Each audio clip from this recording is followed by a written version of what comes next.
الصلاة والسلام عليك يا رسول الله وعلى آلك وأصحابك يا نور الله صلى الله تعالى عليه وسلم. تو ہے وہ غوث کی ہر غوث ہے شیدا تیرا، تو ہے وہ گیس کی ہر گیس ہے پیاسا تیرا، راج کی شہر میں کرتے نہیں تیرے خدام، باج کس نہر سے لیتا نہیں دریا تیرا.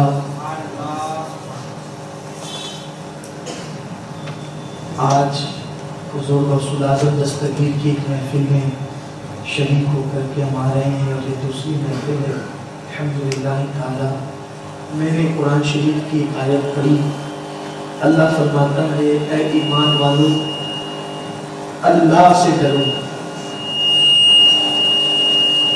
اے ایمان والو اللہ سے ڈرو اور سچوں کے یعنی ولیوں کے ساتھ ہو جاؤ.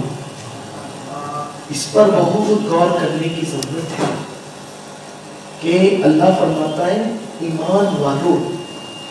بھائی ایمان لا چکے، حضور فرماتے ہیں صلی اللہ علیہ وآلہ وسلم، آقا فرماتے ہیں من قال لا الہ الا اللہ فدخل الجنہ، یعنی جو ایمان لے آیا، جو مسلمان ہو گیا وہ کامیاب ہو گیا. جو مسلمان ہو گیا وہ کامیاب ہو گیا. اچھا مسلمان ہونے کے بعد جو اللہ سے ڈرا تو اس نے نیک عمل کیا، تو ایمان بھی لایا نیک عمل بھی کیا. پھر بھی قرآن کیا کہتا ہے کونوا مع الصادقین، کہ تم اللہ کے ولیوں کے ساتھ ہو جاؤ. بھئی ایمان لے آئے اللہ سے ڈرے تو اب ولیوں کا ساتھ کیوں چاہیے؟ تو اس لیے شیطان آخری دم تک کوشش کرتا ہے کہ وہ تمہارا ایمان چھینے. اگر تمہارا تعلق کسی ولی سے ہو جاتا ہے، کسی ولی سے ہو جاتا ہے تو پھر شیطان تمہارا ایمان چھیننے کی ہمت دے گا. اب شیطان تمہارا اپنی پہچان تو نہیں سکتا. آپ دیکھنا اپنے اجتماع میں، جب اپنے بڑے بڑے اجتماع ہوتے ہیں تو اس میں موبائل چور لوگ آتے ہیں. ایک پروگرام سٹیزن کمپلیکس میں ہوا تھا، اس میں ہمارے اسٹیج کے مولانا لوگ کا موبائل چوری ہو گیا. لیکن اسٹیج پہ کسی نے پہچانا نہیں کہ چور کون ہے. اسٹیج پہ بھی چور آ گیا. مسجد میں بھی لوگ موبائل چوری کر کے لے جاتے ہیں مگر ہم ان کو پہچان نہیں پاتے ہیں. لیکن جو پولیس والے ہوتے ہیں نا وہ چہرہ دیکھ کے پہچانتے ہیں. ہم کیوں نہیں پہچان پاتے؟ اب وہ کیوں پہچان لیتے ہیں؟ تو ان کو کالجز میں یا جو محکمہ ہوتا ہے، پولیس محکمہ جو ڈپارٹمنٹ ہوتا ہے، اس میں ان کو ٹریننگ دی جاتی ہے چور کیسا ہوتا ہے. چور کیسا ہوتا ہے. اگر چور داڑھی بھی رکھ لینا تو پولیس والے اس کو پہچانتے ہیں چور ہے. چور اچھا آج کل کے چور، پہلے ہمارے بچپنے میں ہم لوگ کو یہ تصور دلایا جاتا تھا، آپ کے بھی جو لوگ 30-35 سال کے ہوں گے، 40 سال کے ہوں گے، کہ چور جو ہوتا ہے نا وہ کالا منہ کر کے آتا ہے، اس کے پھٹے پرانے کپڑے ہوتے ہیں، اور ہم لوگوں کے بچپنے میں ایسے چور ہوتے تھے. لیکن اب جو چور آتے ہیں نا وہ جینز ٹی شرٹ ایک دم پوٹے بن کر آتے ہیں. آپ شک بھی نہیں کر سکے. میں جینس والوں کی توہین نہیں کرتا ہوں، یعنی ہر جینس والا چور نہیں ہوتا ہے، لیکن ایسا ہے. کبھی کبھی وہ کرتے پاجامے میں بھی آ جاتے ہیں، کبھی کبھی وہ کرتے پاجامے میں بھی آ جاتے ہیں، کبھی ٹوپی لگا لیتے ہیں، کبھی رومال باندھ لیتے ہیں. یعنی کسی کو شک نہ ہو، لیکن پبلک ان کو نہیں پہچان پاتی. ایک مرتبہ میرے ساتھ ایسا واقعہ ہو گیا. میں اجمیر شریف گیا. مجھے جہاں تک یاد آتا ہے کہ اب تک کوئی میری چیز الحمدللہ چوری نہیں ہوئی ابھی تک. یعنی مجھے جہاں تک یاد آتا ہے اللہ کا فضل ہے. ایک مرتبہ موبائل گم ہو گیا تھا 3 مہینے کے بعد، لیکن وہ مل گیا. میلاشی کے جلوس میں گم ہوا تھا. کیونکہ میری عادت ہے جب بھی کوئی چیز گم ہوتی ہے میں فوراً کہتا ہوں جس نے میں نے اس کے لیے حلال کر دیا. کیوں اس کے لیے حلال کر دیا؟ اس لیے کہ اس کو چوری کا گناہ نہیں ملے اور میری وجہ سے وہ قیامت کے دن پکڑا نہ جائے. میں کہتا اللہ میں نے اس کو حلال کر دیا. تب جب اصل میں مجھے یہ طریقہ کہاں سے ملا؟ حضرت محبوب الہی کی خانقاہ سے ملا. حضرت نظام الدین محبوب الہی کی محفل سما ہوتی تھی تو اس میں ایک بندہ آیا تو اس کی چپل چوری ہو گئی، پھر دوسرے دن آیا پھر چوری ہو گئی، تیسرے دن آیا پھر چوری ہو گئی. تو حضرت محبوب الہی اس نے حضرت میں خانقاہ میں آتا ہوں روز میری چپل کو چرا لے جاتا ہے، اور جو تو نے چپل چرائی نا بول کے میں نے اس کو حلال کر دیا. تو جو چپل کو اس نے حلال کیا وہ چپل مل گئی اس کو. تو حضرت یہ کیسے ہو گیا؟ فرمایا کہ جو چور کا پیٹ ہے نا وہ حرام کھانے کا عادی ہو گیا ہے، وہ حرام کھانے کا عادی ہو گیا تو اس کو حرام ہی چلتا ہے. وہ جب تو نے کہا نا کہ میں نے حلال کر دیا تو حلال اس کا پیٹ قبول کیسے کرتا تھا؟ اس نے واپس لا کے رکھ دیا. تو یہ ہوتا ہے. تو یہ بڑی مزے کی بات ہے نا. تو ایک مرتبہ میں اجمیر شریف گیا تو سرکار غریب نواز کا گنبد میں دیکھتے کھڑا تھا. میری عادت ہے کہ جب اندر مختصر وقت میں فاتحہ پڑھ لی اور پھر گنبد ہی دیکھتے رہتے ہیں، درود شریف پڑھتے جو بھی کرنا ہوتا ہے کرتے رہتے ہیں. تو میں گنبد دیکھتے کھڑا تھا، فجر کا وقت تھا اور تھوڑا سا ایک بے خودی کی کیفیت تھی. تو جبہ پہنا تھا، ڈھیلا ڈھالا جبہ تھا.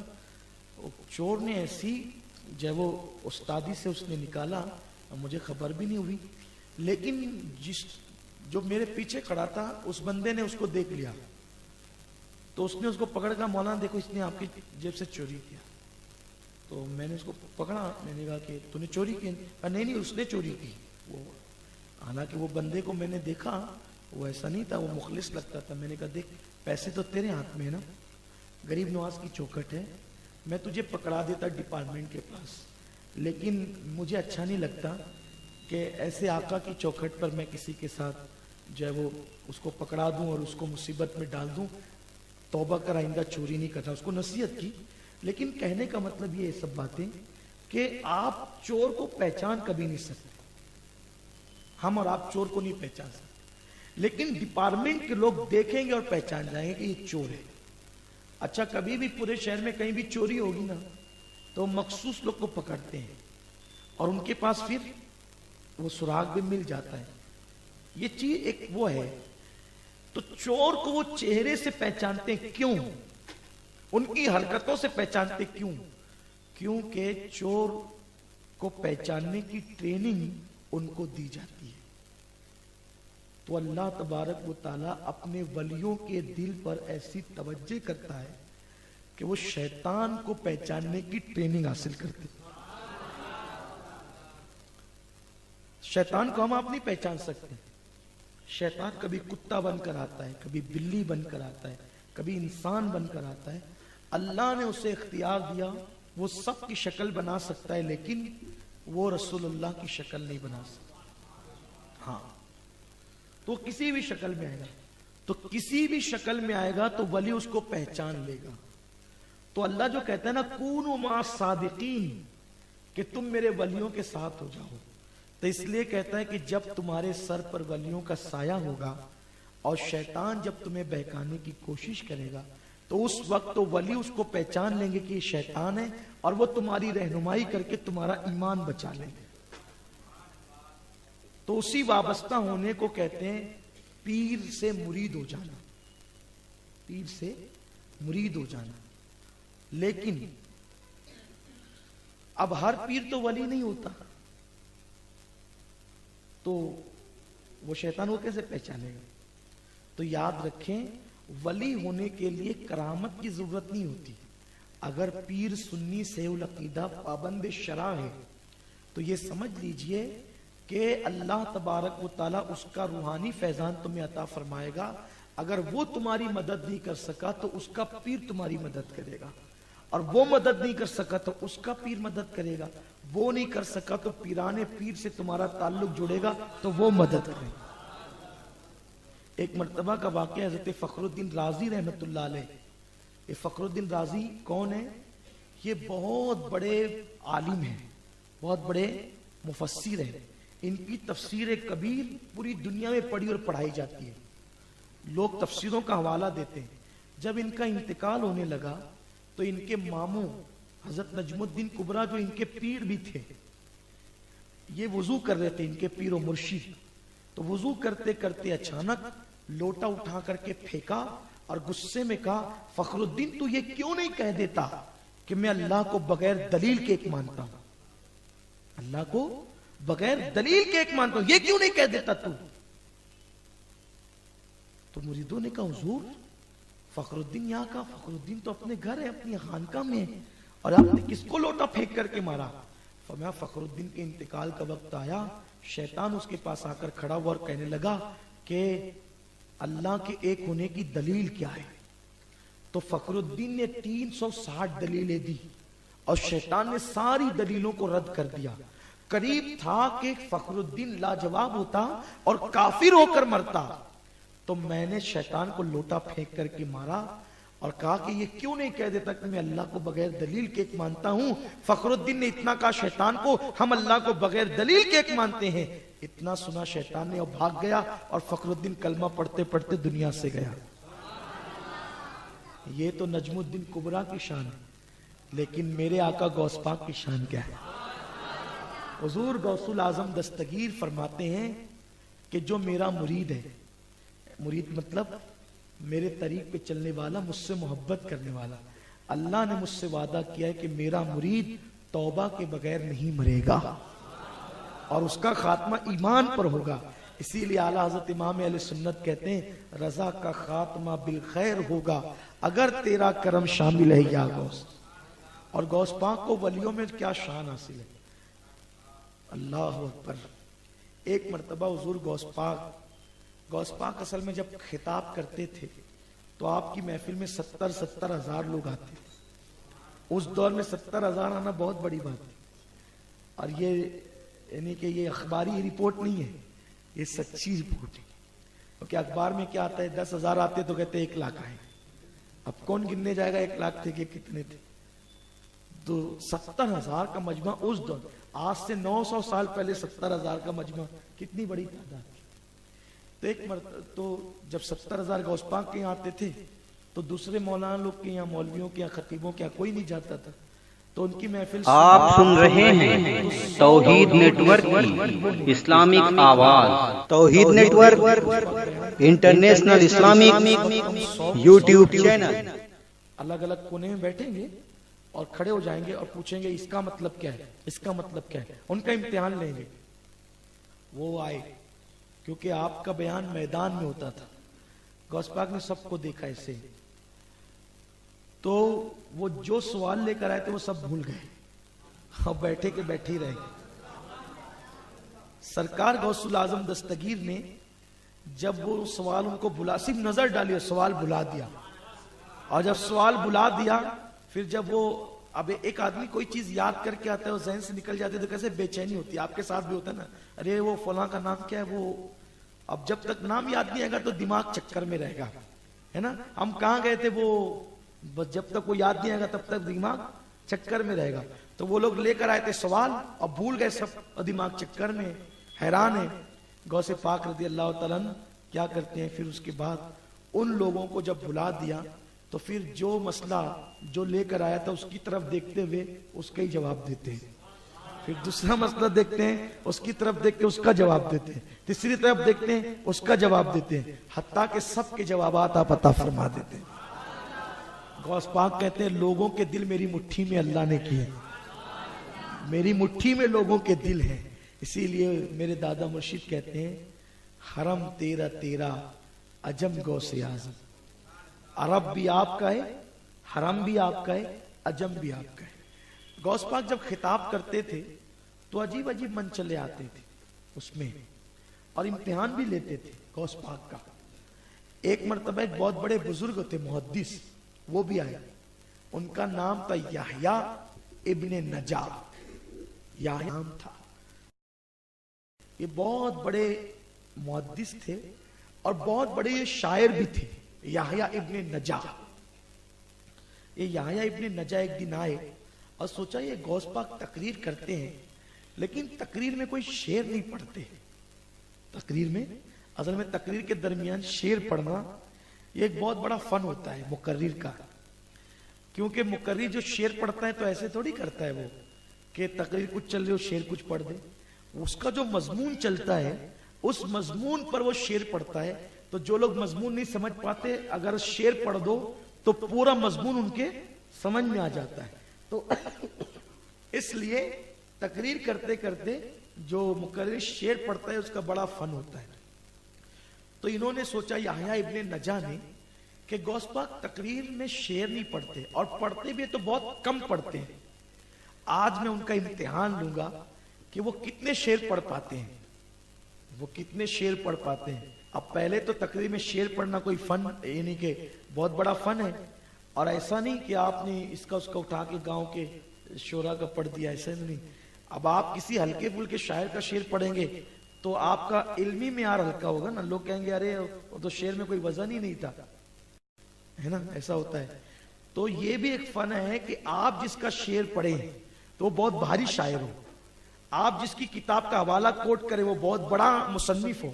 ورنہ اگر آپ یہ کہیں کہ امین القادری صاحب نے لکھا ہے تو لوگ او یہ چھوڑنے یار, یہ کوئی بات ہوئی, ان کو کیا آتا ہے. لیکن اگر آپ کہیں گے اعلیٰ حضرت نے لکھا ہے تو لوگ کہیں ہاں واقعی بات بھاری بھرکم ہے, امام غزالی نے لکھا ہے, بھاری بھرکم بات ہوگی, ایسا ہوتا ہے نا. تو اب اگر کوئی شعر پڑھے یار وہ فلاں کا شعر ہے تو کوئی مزہ نہیں آیا. تو اب غوث پاک جس شاعر کا شعر پڑھیں گے, ہم میر اور غالب تو اس دور میں تھے نہیں, اقبال کا تو پتہ نہیں تھا, اور یہ میر غالب اقبال کون ہے, ان کے غلام ہیں. اب غوث پاک نے شعر پڑھنا ہے کتنے بڑے شاعروں کا, کتنے بڑے شعراء کا شعر پڑھنا ہے, اور اس کے بعد پھر اپنے فن پر پڑھنا ہے, اپنی تقریر کے مطابق پڑھنا ہے. تو یحییٰ ابن نجا نے کیا سوچا کہ میں انگلیوں پر شعر گنوں گا, تھک جاؤں گا گنتے گنتے.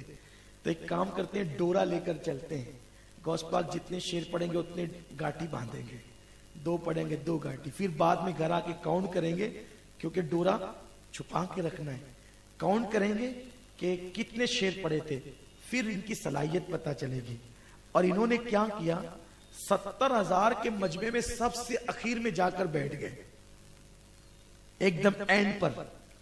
اب ہم لوگ کے یہاں جو پبلک ہوتی ہے, میں سمجھتا ہوں کہ محرم شریف میں عاشورہ میں اپنے ہزاروں لوگ ہوتے ہیں, لیکن جے ٹی کے گیٹ پر, گراؤنڈ کے گیٹ پہ کون کیا کر رہا ہے, اسٹیج والوں کو کیا خبر, کسی کو پتا ہے, کوئی خبر نہیں. بس اللہ کے نام پر ٹکے رہتے ہیں کہ اب جو ہو رہا ہوگا, کوئی چوری کر رہا ہوگا چوری کر رہا ہوگا, جو جھگڑا کر رہا ہوگا جھگڑا کر رہا ہوگا. اب بتائیں, لیکن وہ کتنے بھی لوگ, ہزاروں ہوتے ہیں, میں تو یہ کہنے کی ہمت نہیں کرتا کتنے, لیکن ہزاروں ہوتے ہیں, لیکن 70,000 نہیں ہوتے. ہزاروں ہوتے ہیں لیکن 70,000 نہیں ہوتے. تو اب 70,000 میں سب سے آخری میں جا کر کے بیٹھے, اور غوث پاک کی کرامت تھی کہ پہلا آدمی جو سنتا تھا, مائک تو اس دور میں تھا نہیں, آخری والا بھی ویسے ہی سنتا تھا. یہ آپ کی بڑی عظیم کرامت ہے, سب برابر سنتے تھے. ارے غوث پاک کو محفل میں آخری والا تو اپنی جگہ ہے, یہ تک بزرگوں نے بیان کیا غوث پاک کس طرح خطبہ پڑھتے تھے, الحمدللہ, پھر الحمدللہ رب العالمین.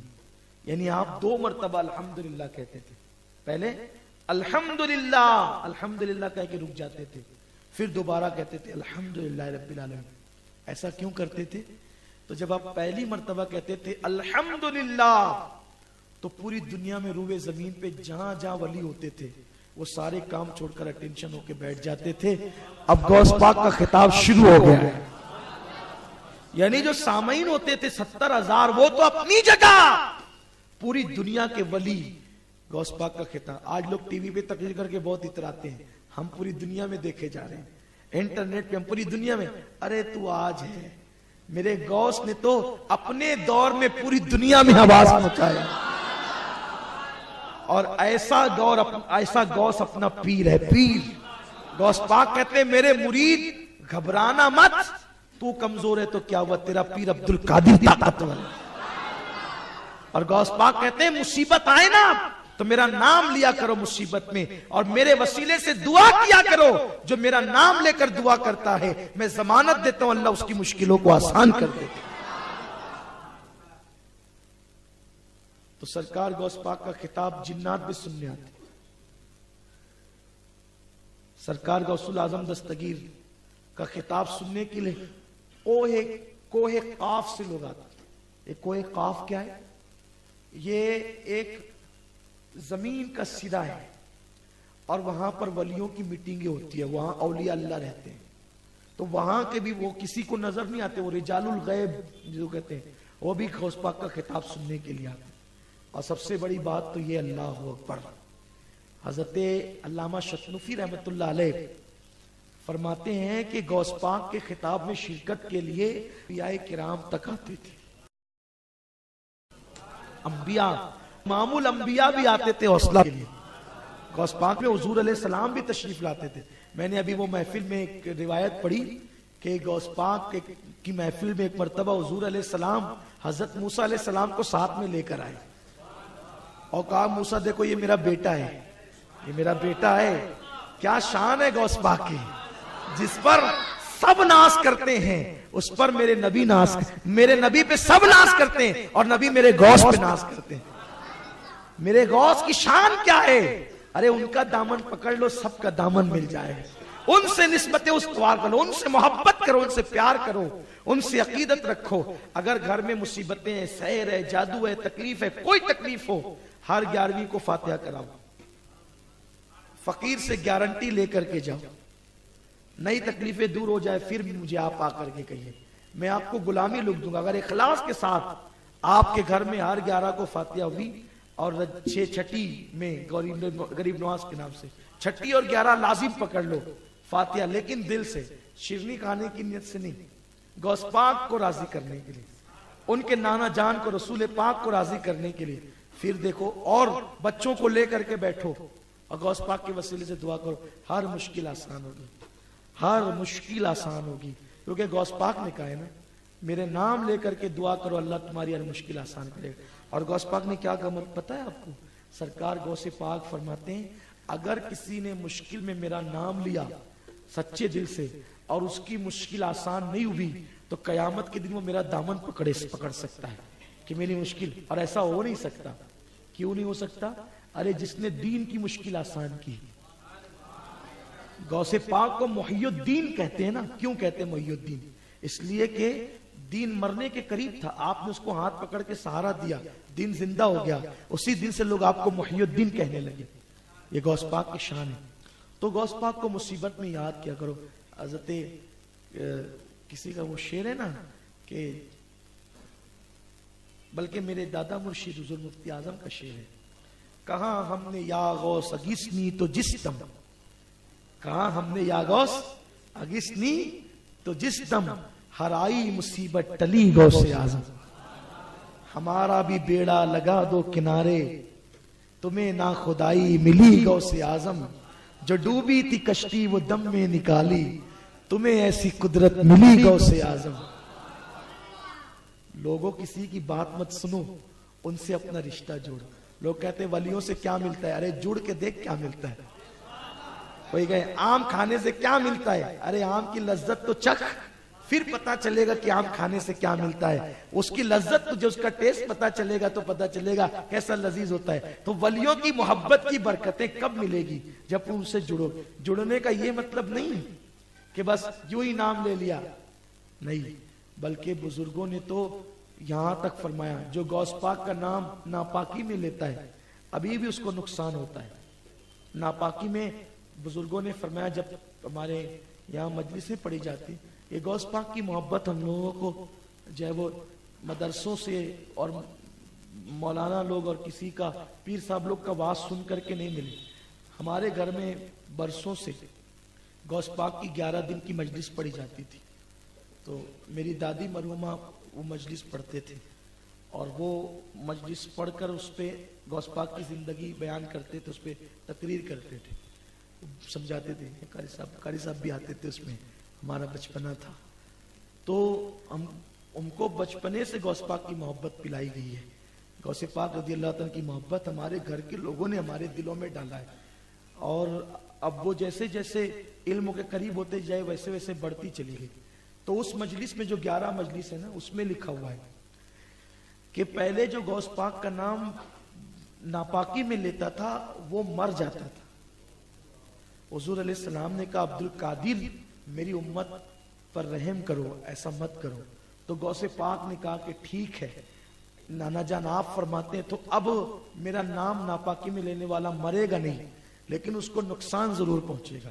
تو غوث پاک کی شان یہ، غوث پاک کے نام کی اتنی برکتیں ہیں کہ جو غوث پاک کا نام پڑھے گا یا شیخ عبد القادر جیلانی فرمایا گیا کہ یہ وظیفہ پڑھتے پڑھتے اللہ نے لوگوں کو ولایت عطا فرما دی، لوگ ولی بن گئے ان کا نام پڑھتے پڑھتے۔ اسی لیے کسی نے کہا ہے نا کہ یا غوث کہتے کہتے ہو جاتے ہیں غوث، خواجگی مل جاتی ہے خواجہ کا دم بھر کے تو دیکھ۔ صابر پاک کے والد روزانہ 1000 مرتبہ یہ وظیفہ پڑھتے تھے، یا شیخ عبد القادر جیلانی شہن اللہ۔ اور آپ کو بھی کوئی مشکل آئے تو روزانہ 111 مرتبہ یا شیخ عبد القادر جیلانی شہن اللہ پڑھ لیا کریں، انشاءاللہ ہر مشکل دور ہو جائے گی، ہر مصیبت آسان ہو جائے گی، ہر تکلیف دور ہو جائے گی الحمدللہ۔ یہ بہت مجرب نسخہ ہے، اور اعلیٰ حضرت خود پڑھتے تھے یہ وظیفہ، فرماتے ہیں تورے دیکھن کو ترسے جیارا یا عبد القادر جیلانی، ہے لیسا کمثلی چہرہ تیرا یا عبد القادر جیلانی، تن من دھن سب وارت ہوں اور سارے سہاگ اتارت ہوں، شیئن للہ کی جپو مالا یا عبد القادر جیلانی۔ یہ اعلیٰ حضرت نے یہ منقبت لکھی ہے، یہ منقبت پربی زبان میں امام احمد رضا نے لکھی ہے۔ تو اعلیٰ حضرت خود یہ وظیفہ پڑھتے تھے، اور بہت برکتیں، اللہ کے بہت سارے اولیاء یہ وظیفہ پڑھتے رہے۔ تو سرکار غوث پاک کی بات چل رہی تھی، حضور غوث الاعظم دستگیر کی محفل میں یحییٰ ابن نجا آئے اور سوچا کہ یہ جو شعر پڑھیں گے نا تو میں گاٹھی لگاؤں گا، اور 70,000 کے مجمع میں آخری میں جا کر کے بیٹھ گئے۔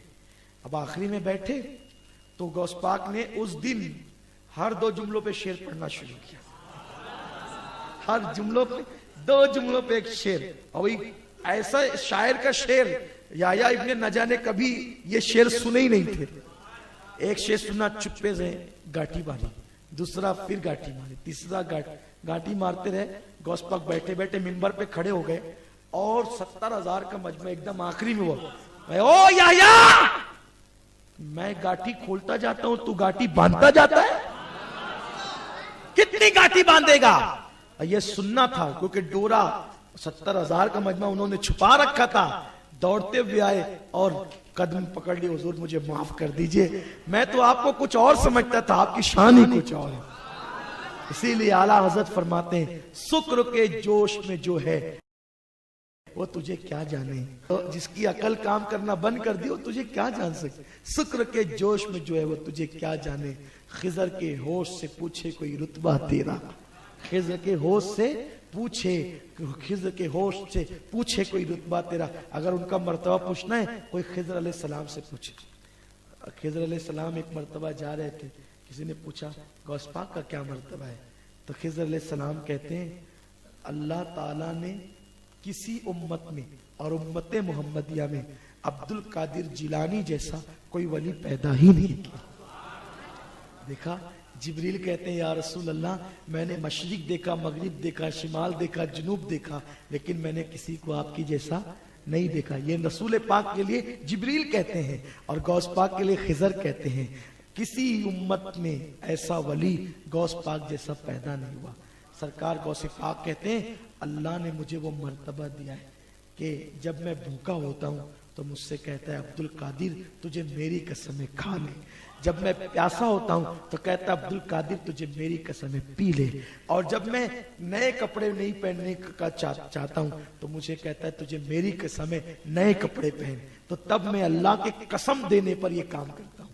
سرکار غوث پاک کہتے ہیں جو مجھ سے محبت کریں گے، بس اسی پہ گفتگو ختم کرتا ہوں، دل کے کانوں سے سنو، یہ غوث جو ہم کہتے ہیں یہ ایسے ہی تھوڑی کہتے ہیں، لوگ لالچی، ہم لوگ لالچی لوگ ہیں نا، جہاں فائدہ زیادہ ہوتا ہے وہی کرتے ہیں، اور ہم ہی لوگ غوث نہیں کرتے، غریب نواز خود بھی غوث کرتے ہیں۔ غریب نواز نے غوث پاک کی شان میں منقبت لکھی، کیا لکھی؟ یا غوث معظم نور ہدا، مختار نبی مختار خدا، سلطان دو عالم قطب اولا، حیراد جلالت ارض و سما۔ یعنی لوگ کہتے ہیں یار غوث تو اللہ ہی ہے، ہم کہتے ہیں تو چھوڑا، تو کہتا ہے غوث اللہ ہی ہے۔ غوث کا مطلب ہوتا ہے مدد کرنے والا، اور غوث اعظم سب سے بڑا مدد کرنے کا، یہ غوث اعظم تو اللہ ہی ہو سکتا ہے۔ میں پوچھتا ہوں اللہ مولانا ہے کہ نہیں ہے کہ نہیں ہے؟ ڈر گئے نا آپ لوگ بھائی، ہفتہ واری اجتماع میں آتے ہو اتنے برسوں سے، قرآن میں آپ کو نہیں معلوم اللہ کے لیے اللہ نے کہا مولانا؟ سورہ بقرہ پڑھتے ہو آخری آیتیں، جب کوئی مرتا ہے نا تو اس کے پیر کے پاس وہ امام صاحب پڑھتے ہیں نا آمن الرسول، تو اس کو کہاں ختم کرتے ہیں؟ انت مولانا فانصرنا علی القوم الکافرین. لیکن اصل میں ہم بات کرتے رہتے اس لیے سنتے نہیں. قبرستان میں بھی ہم بات کرتے ہیں، یہ بہت افسوس کی بات ہے. سننا چاہیے اور روزانہ قرآن کا کم سے کم ایک صفحہ ضرور پڑھنا چاہیے، قرآن کی تلاوت کرنا چاہیے. غوث پاک اتنے بڑے ولی تھے، ماں پیٹ سے ولی تھے. پیدا ہوئے جس دن اس دن روزہ رکھا، صبح صادق سے لے کر غروب آفتاب تک کبھی دودھ نہیں پیا. میں کہتا ہوں یار لوگ کیوں سنیت چھوڑ کے ادھر ادھر جاتے ہیں؟ کیوں جاتے ہیں؟ ان کو معلوم نہیں ہوتا کہ سنیت کیا ہے. پیسے کی لالچ میں چلے جائیں گے، کاروبار کی لالچ میں چلے جائیں گے. ارے جس جماعت میں اتنے بڑے بڑے لوگ ہوں کہ پیدا ہوتے ہی روزہ رکھا، صبح صادق سے لے کر غروب آفتاب تک دودھ نہیں پیا، تو پورے گیلان کے اندر یہ مشہور ہو گیا کہ سیدوں کے گھر ایک ایسا بچہ پیدا ہوا ہے کہ جس نے پیدا ہوتے ہی روزہ رکھا. اب یہ بات مشہور ہو گئی. اچھا چلو پہلے دن نہیں دودھ پیا، کوئی پرابلم ہوگا بچے کو، اور دوسرے دن بھی یہی ہوا، تیسرے دن بھی ہوا، جب تک چاند نہیں دکھا ایسے ہی ہوتا رہا. تو یہ بات عام ہوگی کہ اس بچے نے مہینے بھر کے روزے رکھے. اب دوسرے سال کیا ہوا؟ جب یہ سب بات گیلان میں عام ہو گئی کہ انہوں نے پیدا ہوتے ہی روزے رکھا، تو دوسرے سال جو ہے بدلی کی وجہ سے چاند نہیں دکھا. تو جب سب بڑے بڑے مولوی مولانا جمع ہوئے اور انہوں نے سوچا کہ بھئی چاند نہیں دکھا تو کیا کریں، تو وہ دور موبائل کا تو تھا نہیں کہ چلو بمبئی فون کر لیں گے تو چاند کی خبر آ جائے گی، یا دلیا فون کر لیں گے تو چاند کی خبر آ جائے گی. تو اب سب میٹنگ کرنے بیٹھے. کیا ہوا؟ تو کسی نے مشورہ دیا کام کرو، ابو صالح کے گھر میں جو بچہ پچھلے سال پیدا ہوا نا، اس نے پیدا ہوتے ہی روزہ رکھا تھا. چلو چل کے اس کی امی سے پوچھتے ہیں، اگر اس نے دودھ نہیں پیا سمجھ لو چاند ہو گیا، اور دودھ پیا مطلب چاند نہیں ہوا. یہ اپنے غوث کی شان ہے، یہ غوث الاعظم دستگیر کی شان ہے. لوگ چاند کی شہادت لینے داڑھی والوں کے پاس جاتے ہیں، اور میرے غوث ابھی جھولے میں ہیں، لوگ وہاں چاند کی شہادت لینے کے لیے آتے. ارے چاند کی شہادت کیا چیز ہے؟ غوث پاک فرماتے ہیں وما منہا شہور او دہور، فرماتے ہیں وما منہا شہور او دہور، کہ کوئی مہینہ اس وقت تک آتا نہیں، کوئی سال اس وقت تک آتا نہیں جب تک وہ پہلے مجھ سے اجازت نہیں لے لیتا. فرماتے ہیں ہر سال، نیا سال آنے سے پہلے، نیو ایئر آنے سے پہلے، یہ جنوری والا نہیں محرم والا، جنوری والا نہیں محرم والا، آنے سے پہلے وہ میرے پاس آتا ہے. غوث پاک کہتے ہیں میرے پاس آتا ہے، اور سال بھر میں کیا ہوگا وہ مجھے رپورٹ دیتا ہے. پھر اس کے بعد مہینہ، محرم، صفر، ربیع الاول، ربیع الاخر، جمادی الاولی، جمادی الاخر، رجب، شعبان، رمضان، شوال، ذی الحج، ذی القعدہ، ذی الحج، یہ 12 مہینے پہلے آتے ہیں. پھر شروعات ہوتی ہے، مجھے ساری رپورٹ دیتے ہیں. ہفتہ پہلے میرے پاس آتا ہے، سب رپورٹ دیتا ہے کہ کیا کیا ہوگا. پھر وہ آتا ہے، دن نکلنے سے پہلے میرے پاس آتا ہے، اجازت لیتا ہے، سب رپورٹ دیتا ہے. اسی لیے سارا اللہ نے غوث پاک کے ہاتھ میں دیا ہے. اعلیٰ حضرت کیا مزے میں فرماتے ہیں، حکم نافذ ہے تیرا، خامہ تیرا، سیف تیری. حکم نافذ ہے تیرا، خامہ تیرا، سیف تیری، دم میں جو چاہے کرے، دور ہے شاہ تیرا. آپ جو چاہے کرے، اللہ نے آپ کو اپنا محبوب بنایا. یہاں مجھے ایک بات یاد آ گئی، جو بات میں عرض کر رہا تھا اس کو آگے بڑھانے سے پہلے ایک بات مجھے یہاں پر یاد آئی. میں اسی بات پہ اپنی گفتگو ختم کرنا چاہتا تھا، لیکن اگر اجازت دے تو عرض کروں آپ کو. حضرت شیخ علی ابن ہیتی فرماتے ہیں کہ میں 29 رمضان کو آپ کی بارگاہ میں گیا تو میں نے دیکھا کہ ایک خوبصورت جوان بڑا سجا دھجا تھا اور بڑا خوش تھا. تو وہ جو ہے وہ نکل کر کے جا رہا تھا. میں نے کہا حضرت کتنا خوبصورت ہے، کتنا سج دھج کے ہے اور کتنا خوش ہے، کون تھا یہ؟ غوث پاک مسکرا کے کہتے ہیں وہ عید کا چاند تھا. وہ کوئی انسان نہیں تھا، وہ کون تھا؟ عید کا، وہ عید کا چاند تھا. اور مجھ سے اجازت لینے آیا تھا، حضرت 29 کو نکلنا ہے کہ 30 کو نکلنا ہے؟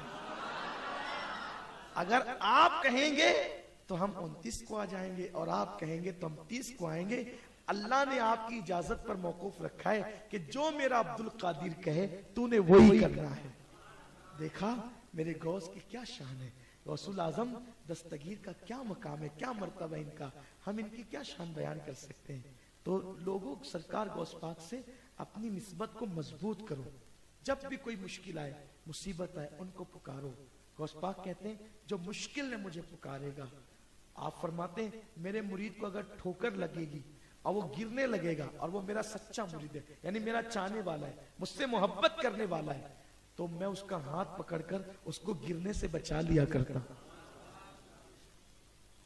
تو حضور غوث پاک رضی اللہ تعالیٰ کی شان میں بیان کر رہا تھا کہ سرکار بغداد رضی اللہ تعالیٰ کو اللہ نے یہ شان عطا کی ہے کہ غوث پاک فرماتے جو مجھ سے محبت کرے گا، یعنی جو میرا مرید ہوگا، میرا چاہنے والا ہوگا، اس کی قسمت میں، اس کی تقدیر میں اگر کوئی برائی لکھی ہوگی، یعنی اس کی قسمت میں کوئی برائی لکھی ہوگی، تو میں اس کی مصیبت کو خواب میں دکھا کر اس کو حقیقت میں بچا لیتا ہوں، یعنی میں قسمت بدل دیتا ہوں، غوث پاک فرماتے ہیں۔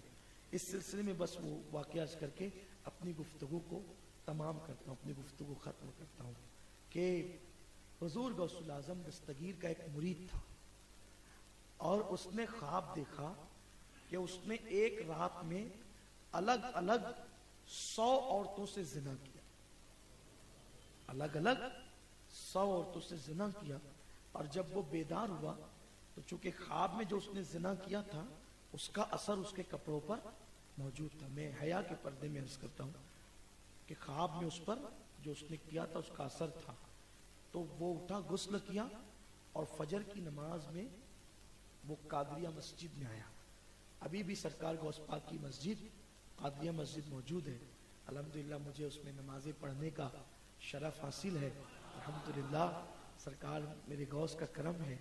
تو ابھی بھی وہ مسجد موجود ہے، وہ نماز پڑھنے وہاں آیا، اور جب وہ وہاں نماز پڑھنے کے لیے آیا سرکار غوث پاک کی مسجد، تو آپ نے سلام پھیرا، فجر کی نماز مکمل ہوئی تو آپ نے اس سے فرمایا کہ کیوں پریشان ہے؟ اس نے کہا حضور ہمت نہیں ہوتی میں بیان کروں۔ فرمایا کہ میں بیان کرتا ہوں، تو نے خواب دیکھا ہے نا؟ جی 100 مرتبہ زنا کیا، اسی سے تو پریشان ہے۔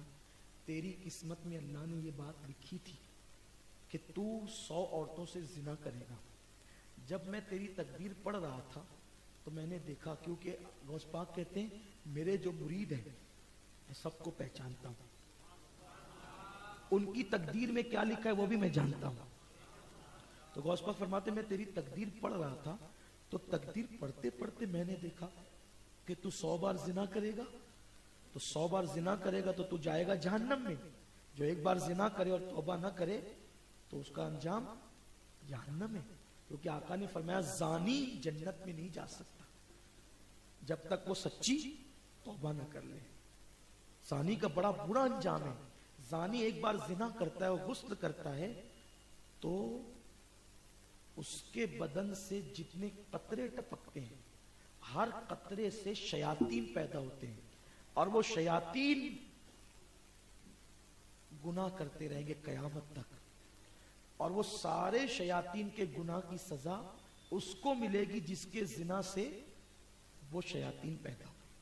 اب ایک دو شیطان اگر قیامت تک گناہ کرے تو بھی ہم برداشت نہیں کر سکتے ان کے گناہوں کے عذاب کو۔ پانی کے جتنے قطرے گرتے ہیں، کتنے قطرے ہوں گے، پانی کے کتنے قطرے ہوں گے، سوچئے تو صحیح ذرا۔ اللہ اکبر۔ اسی لیے اللہ تعالیٰ ہر مسلمان کو بچائے، اور اگر کسی سے ایسی حرکت ہو گئی ہو اللہ اس کو سچی توبہ کی توفیق دے، زندگی بھر اس کو رونا چاہیے اور اللہ کو منانا چاہیے۔ تو غوث پاک فرماتے میں نے جب تیری تقدیر پڑھی کہ تو نے 100 مرتبہ زنا کرنا ہے، اب جب تو زنا کرے گا تو جہنم میں جائے گا، تو میں نے سوچا کہ میرا مرید زنا کرے اور جہنم میں جائے، تو میں نے کیا کیا، اللہ سے عرض کی کہ اللہ تو نے تقدیر لکھی ہے نا، ایک کام کر کہ اس کو تو خواب میں بتا دے، وہ خواب میں دیکھ لے گا تو گویا تقدیر پوری ہو گئی۔ اور آدمی خواب میں کوئی گناہ کرتا ہے تو اس کو گناہ نہیں نہیں بھئی آدمی خواب پہ تو آدمی کا کنٹرول نہیں ہے. تو غوث پاک کہتے ہیں میں نے دعا کی, اللہ نے میری دعا قبول کر لی, اور پھر کیا ہوا, جو تیری تقدیر میں تو نے حقیقت میں زنا کرنے والا تھا تو میں نے تجھے وہ زنا خواب میں دکھا کر حقیقت میں تجھے بچا دیا. اسی لیے غوث پاک فرماتے ہیں کہ جو میرے ماننے والے ہیں میں ان کی تقدیر کی مصیبت ان کو خواب میں دکھا دیتا ہوں اور حقیقت میں ان کو بچا لیتا ہوں. دیکھا, یہ سرکار غوث الاعظم دستگیر کی شان ہے. اللہ نے ان کو یہ مقام عطا فرمایا اور اللہ نے زمانہ اور دور ان کی مٹھی میں دے دیا. اللہ وہ جو چاہتے ہیں دنیا کے اندر وہی ظہور پذیر ہوتا ہے. میرے آقا صلی اللہ علیہ وسلم کے دیوانوں, اس لیے سرکار غوث الاعظم دستگیر سے ہم اپنی نسبت کو استوار کریں. آج تو مختصری گفتگو ہوئی, انشاءاللہ جو ہے وہ 11ویں شب یعنی 9 جنوری کو, 9 جنوری نا جی, نہیں 9 جنوری کی رات میں منگل کی پیر کے دن گزر کے, 9 جنوری کی رات میں پیر کا دن گزر کر, یعنی پیر کے دن جو شب آئے گی وہ 11ویں شب ہوگی, ہے نا, وہ 11ویں شب ہوگی 9 تاریخ کو. تو 9 تاریخ کو عشاء کے فوراً بعد اپنے مرکز پہ ہر سال جو محفل ہوتی ہے, اس سال وہ محفل ہوگی, اس میں نعت اور منقبتیں پڑھی جائے گی, پھر اس میں ہم بیان کریں گے. اس سال کا جو عنوان ہے غوث پاک کی شان میں کس نے کیا کہا, غوث پاک کی شان میں کس نے کیا کہا, اللہ نے کیا کہا وہاں سے لے کر رسول اللہ نے کیا کہا, مولا علی نے کیا کہا, امام جعفر صادق نے کیا کہا. یعنی یہ نہیں کہ غوث پاک کے خطبے سے ہم پڑھ رہے ہیں, کس نے پڑھا, اور اعلیٰ حضرت تک ہم آئیں گے, اور اللہ نے توفیق دی تو پیر و مرشد تک آئیں گے, اور کس نے کب کیا کہا تو وہ آپ کو سنائیں گے اور آپ کو پتہ چلے گا کہ اپنے غوث کی شان کیا ہے.